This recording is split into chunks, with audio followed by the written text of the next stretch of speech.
Hello guys, welcome to the GS humour. मित्रों, स्वागत है आपका इस वीडियो में। इस वीडियो में दोस्तों हम देखने वाले हैं कि जो प्रोटोजोआ से होने वाले रोग हैं वो कौन कौन से रोग प्रोटोजोआ के द्वारा हो रहे हैं। उसके बाद हम इन रोगों को देखने बाद ही दोस्तों देखेंगे कि इन रोगों को जो याद करने की ट्रिक है, आप इन रोगों को सभी को याद कैसे रख पाएंगे, उस ट्रिक को देखेंगे हम।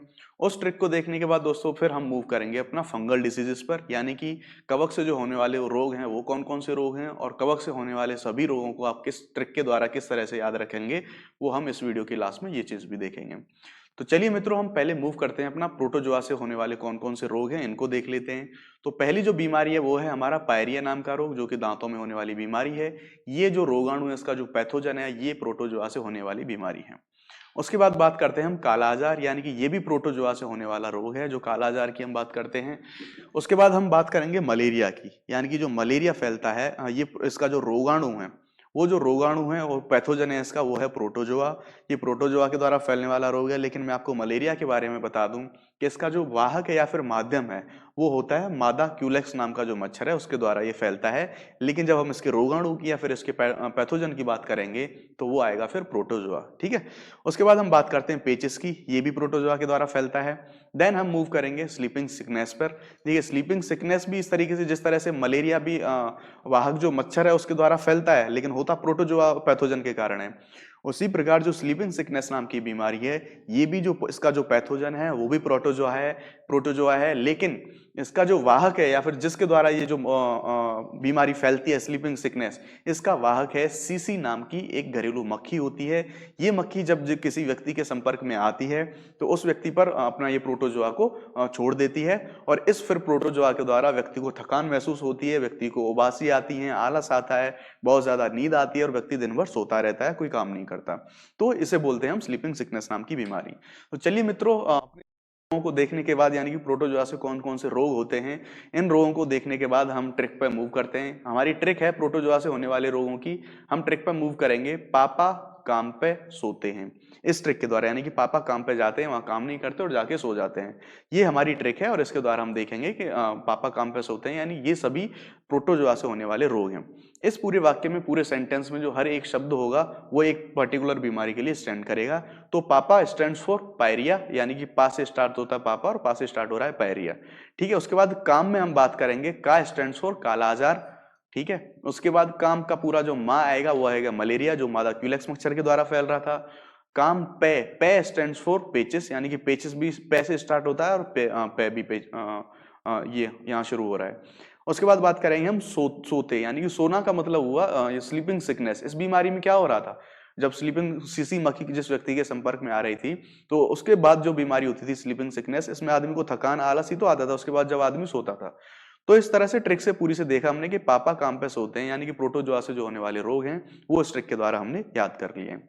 अब दोस्तों हम अपने अगले उस पर पैथोजन पे पहुंचते हैं। वो है हमारा कवक, यानी कि हम अब बात करेंगे कवक से होने वाले कौन कौन से रोग हैं, कवक से कौन कौन सी बीमारियां होती हैं।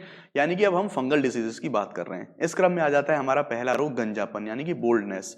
इस रोग में व्यक्ति के बाल झड़ जाते हैं। देखिए, जो बोल्डनेस है, जो गंजापन है, जो एक जेनेटिक है, वो गंजापन अलग होगा। जो न्यूट्रिएंट्स की कमी से जो गंजापन होगा वो अलग होगा।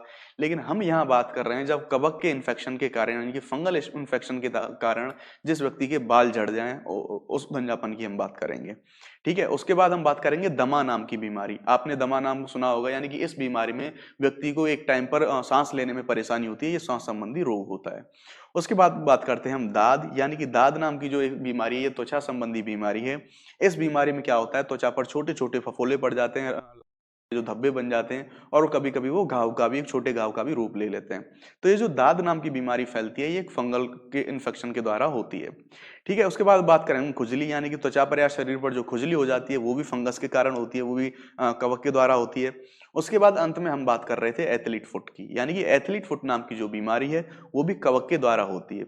इस बीमारी का नाम एथलीट फुट इसलिए रखा गया है क्योंकि जब व्यक्ति इस बीमारी से प्रभावित होता है तो उस व्यक्ति के पैर फूल के बहुत मोटे हो जाते हैं। इट्स लाइक कि एलिफेंट फुट, इसलिए यानी कि हाथी की तरह पैर फूल के बड़े हो जाते हैं, इसलिए इस बीमारी का नाम रखा गया है एथलीट फुट। तो मित्रों, हमने कवक से होने वाले अपने रोग तो देख लिए। अब इसी प्रकार से हम इसकी ट्रिक भी देख लेंगे कि कवक से जो होने वाले रोग हैं उसको याद करने की ट्रिक क्या होगी। तो देखिए, ट्रिक है गंजा दामाद खाए फ्रूट, यानी कि दामाद है, ससुराल गया हुआ है, वहां उसकी खातिरदारी हो रही है, वहां पर वो अपना फ्रूट खा रहा है। ठीक है। तो चलिए यहाँ पर भी हर एक शब्द के लिए एक पर्टिकुलर बीमारी स्टैंड करेगी। तो यहाँ पर जो गंजा, दामाद में गंजा है यानी कि दामाद जी गंजे हो गए हैं, गंजापन है। उसके बाद दामाद में दामा आ स्टैंड फॉर दाद, यानी कि जो मैंने त्वचा संबंधी बीमारी बताई थी। दामाद में दा स्टैंड फॉर दमा, जो श्वास संबंधी बीमारी है। खाए स्टैंड फॉर खुजली, जब खुजली होगी यानी कि खाएगा खुजली होगी।